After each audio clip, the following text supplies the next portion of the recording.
Okay, welcome everybody. Looking forward to coming back home here this next week, playing night game in Morgantown. First night game we've played all year, as y'all know. So sometimes changing of routine is good, and I think this is a good time to be able to do that. One thing we learned. I guess we learned this a long time ago in this league is you got to play your best every week to win, to be successful.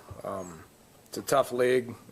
There's only a few teams in college football over the course of a year where if you don't play your best, you still have an opportunity to win. That's not us. So we got to understand that. We got to prepare hard. I know we will. One thing that in speaking with the team on Sunday night was very apparent that our guys want to win and they want to be successful. They were disappointed in it, but they're realistic to the point to where they know that you just get back to work. Been doing this for a long time, and I understand that, and the 20 seniors understand that, so that's what we're going to do. And prepare hard for playing against Kansas. We'll practice as usual. We'll get out there and come up with the best game plan that we can. Try to get our guys in the right frame of mind for Saturday. Put our best foot forward so we'll have a chance to win. That's what this is about, and that's what we're going to do. So Kansas offensively, David Beatty is calling the plays this year. Is a really good offensive football coach. Been at some good places. Doing some good things offensively. I guess the thing that sticks out more than anything is they're turning the ball over too much. we can't rely on them to turn the ball over. We got to force them, and that's what happened to us last week. So we got to get back to where we're forcing turnovers, much like we did 2 weeks ago, and we can't rely on them just to give it to us. So that's kind of the message with the defense. Played two different quarterbacks, Cozart and Willis, both have good experience. got a couple of difference-making receivers that you see. Number one, Gonzalez is dynamic transfer from A&M, national recruit out of high school, and then Sims, a little kid out of Houston, is doing some good things as well. So be a good challenge for us defensively. Offense, we got some work to do. These guys are pretty steady. A lot of respect for Clint Bowen. We've heard that name before. He's been there for as long as we've been in the Big 12. He's been their defensive coach. Was their interim guy there for a little while. Very respected in the business. Does a great job with their defense. Got some good young players that are up and comers. They're got DN, the Armstrong kid, number 2, has got a sack in each of the last, I think, 7 games, 6 games, something like that. Is playing really well. 2 senior corners. A couple years ago, they had a couple of corners I thought were as good as anybody that are in the NFL now. These guys are good. They got a couple of corners that can really play. Pretty stout against the run up front. Do a good job with pressure. They play hard. One thing that you'll see on their team more than anything is the amount of energy that they play with. So we got to get out there and start fast if we want to get accomplished what we want to get accomplished in this game. So it'll be a challenge. We know that, and our guys understand that, and we'll work hard to see if we can't get back on track here this week. Coach. Besides turnovers, what offensive improvements do you need compared from last week? Do we got to score?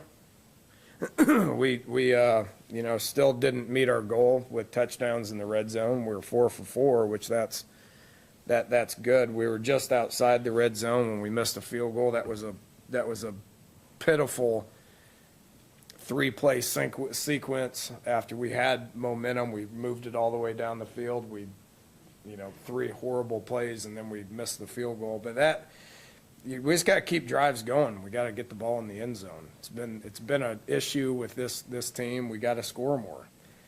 We're still not scoring what we need to do to be successful. This past week, that was I'll get this out of the way. I mean, it was an evenly matched game. and it was an evenly played game for the exception of 3 plays. You take those 3 plays away, I don't know if we win, because we still gotta, it's a tie game. We still gotta do a better job of finishing drives and scoring touchdowns. We scored 2 touchdowns. I mean, hell, we scored more against them last year than we did this year. It's not good enough. Gotta score more. Yeah, and I ain't gonna sit here and focus on the turnovers and all that. I mean, we've been good with it throughout the course of the year.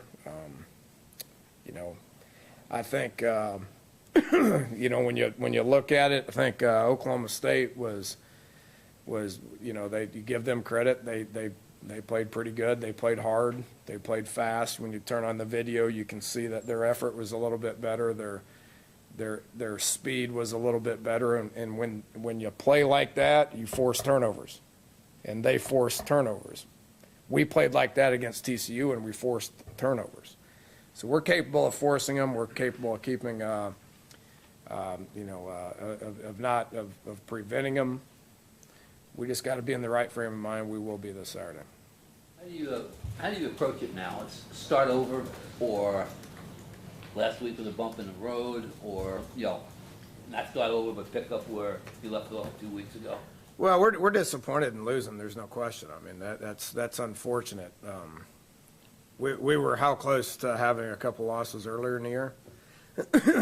So, I mean, it's not the end of the world. I mean, if you pin your whole season off of 1 loss, then there's going to be I mean, there's going to be 99% disappointed people across the country. So, it's college football. It happens. And what you got to do is you got to use it as motivation to go out there and practice harder and prepare harder.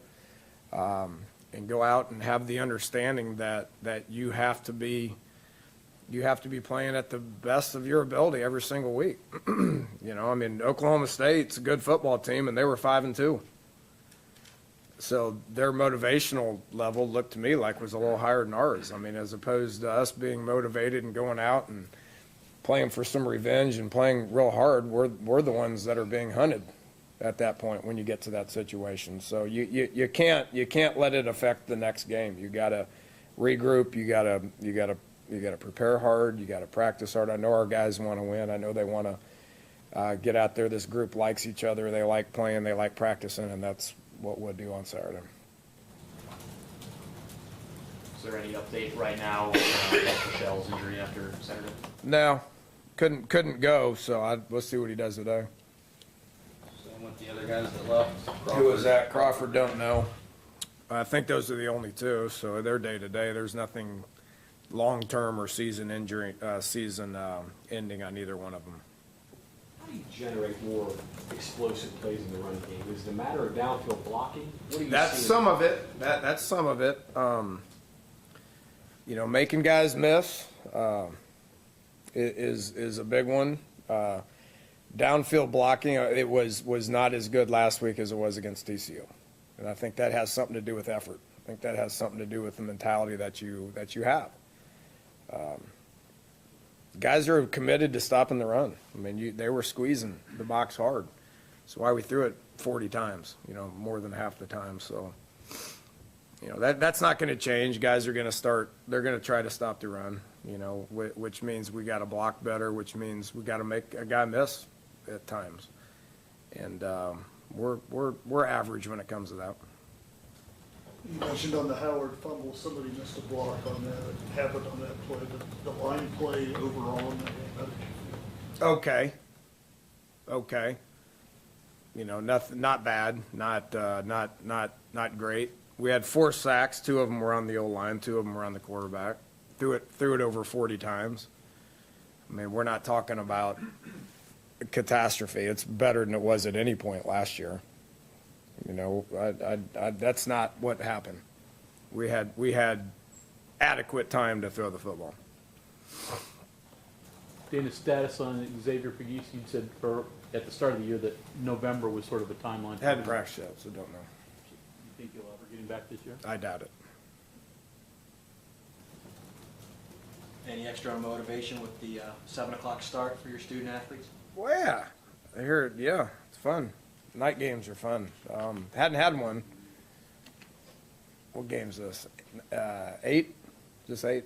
So I think it'd be good. Like I said, I think it's good to change routine every now and then. I know Mountaineer Nation gets fired up about night games, so I know our players will too.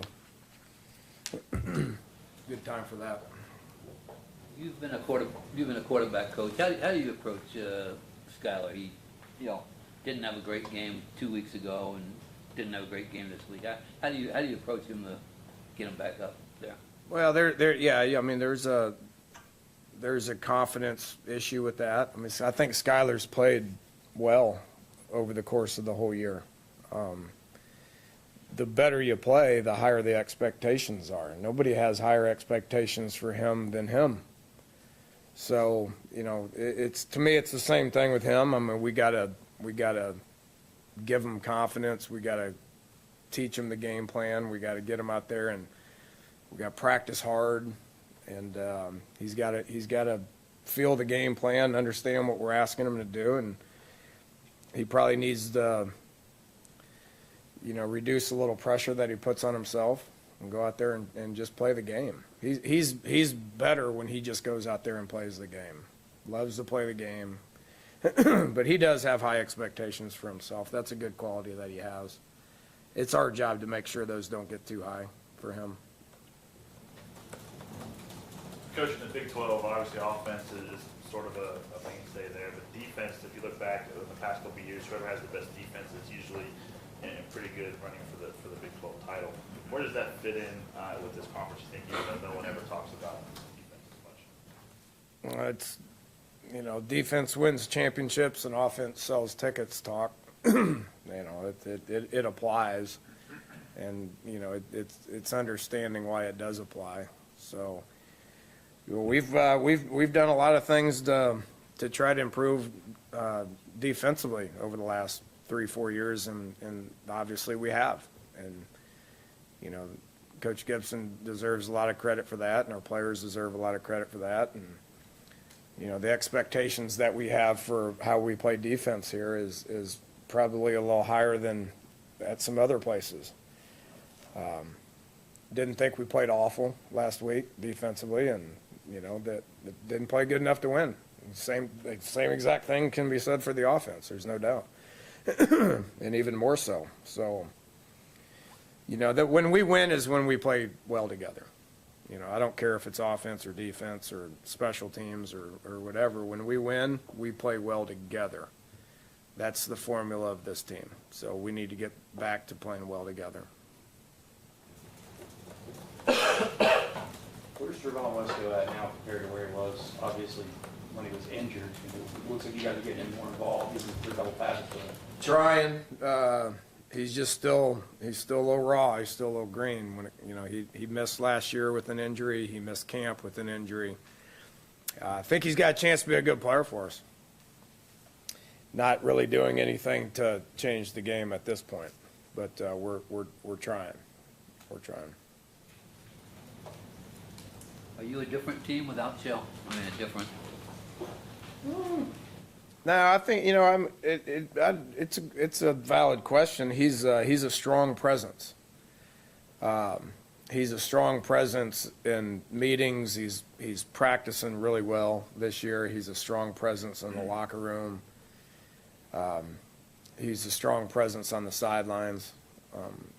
He plays with anger and intensity. We need more than one back. I mean, we've been through this for quite a while now where, he's our starter for a reason, but I think Justin Crawford's going to continue to get better and better, and I think Kennedy McCoy is going to continue to get better and better. When this happens, those guys need to step in and play. And I thought both of them did, but they went in and played okay, so that's not going to be any different this week. That's not going to be any different for the remaining 4 games as well. But we need him on our sidelines. And I would prefer him to be dressed out and playing. Dana, moving forward, what are the areas of emphasis in regard to recruiting? Are there some spots that you really want to emphasize this round? Yeah, bigger, faster, stronger guys. Guys who score, guys who block, guys who tackle. I mean, we will, that, recruiting's, it's always changing. I mean, your needs are always changing, so, we didn't decide we needed Justin Crawford until Wendell declared. So, I mean, that's always kind of a change. But no, it's going pretty good, so. Is there any? Everything. We're not at that point where we've narrowed it down. I mean, if you look at it, we need probably one of everything. So we're not going to turn down good players based on what we have already. So we got a certain amount of spots left and guys that are on the board, and we'll take them if they want to come.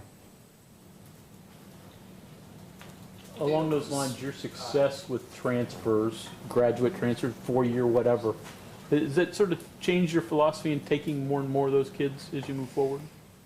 No, I tell you where that's helped out is the signing day surprise stuff. You can only send out a certain amount of NLIs, but when you don't get one or two of them back, there's no reason to panic because you can still fill that slot. That's where I've seen that help. There's been times where you send out 25 letters and you get back 22, and you go, that ain't good, because over the course of a couple of years, that can, lower the total number, as we saw what happened here, right around the time I got here. But you can make up those with some guys. You can find guys. You can go through spring practice and say, those corners aren't quite ready to go yet, and go try to find a guy. So it's helped us. You mentioned back before the season that you thought at some point, if that doesn't result in more master's degrees, that the NCAA might try to squeeze that out a little bit. Hadn't heard anything. I don't know where they're at on it, honestly. In one sense, I feel like it's the kid's right. If a kid comes here, I mean, they get their degree and they leave without exhausting their eligibility, I feel like I've done my job. Ultimately, it's about getting their degrees. So, but then there's the other side of it is you let guys in grad school, you kind of want them to get their degree, their master's degree, right? And I don't see that happening very often. Small percentage of them. I don't know what they're going to do. That's above my pay grade for certain. Is it safe to say in your offense right now, the thing you're looking for is that explosive play, not necessarily the downfield passing, but a guy catching the ball and making a move and scoring? Well, that'd be nice. Wouldn't that be nice? Whew. That's what you're looking for. God, forget what it's like. Forget what it's like. I don't know. How do you manage that? How do you get that out of it? Stay on your feet. Go score. I don't know. Maybe I ought to pull out some film from way back in the day. I think we got guys that are capable of doing it. Different things got to happen. Accuracy of the ball, confidence in your ability to do it, the wherewithal of staying on your feet, turning upfield. Your dude getting a block, seeing it and going. Hopefully it happen a little bit more moving forward. And if teams are taking away your run, as they have the past couple weeks, surprised that you haven't been able to hit more over the top as far as the plays in the past? Well, you've seen a lot of intermediate throws.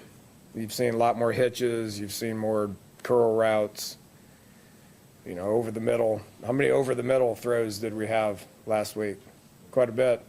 Where I thought Oklahoma State did a fantastic job of tackling because we threw and caught, pretty good, and then the play was over. So, they're not letting us get behind them, and that's something that's not uncommon. I mean, we had to hitch and go Shelton to get behind them. We couldn't get behind them.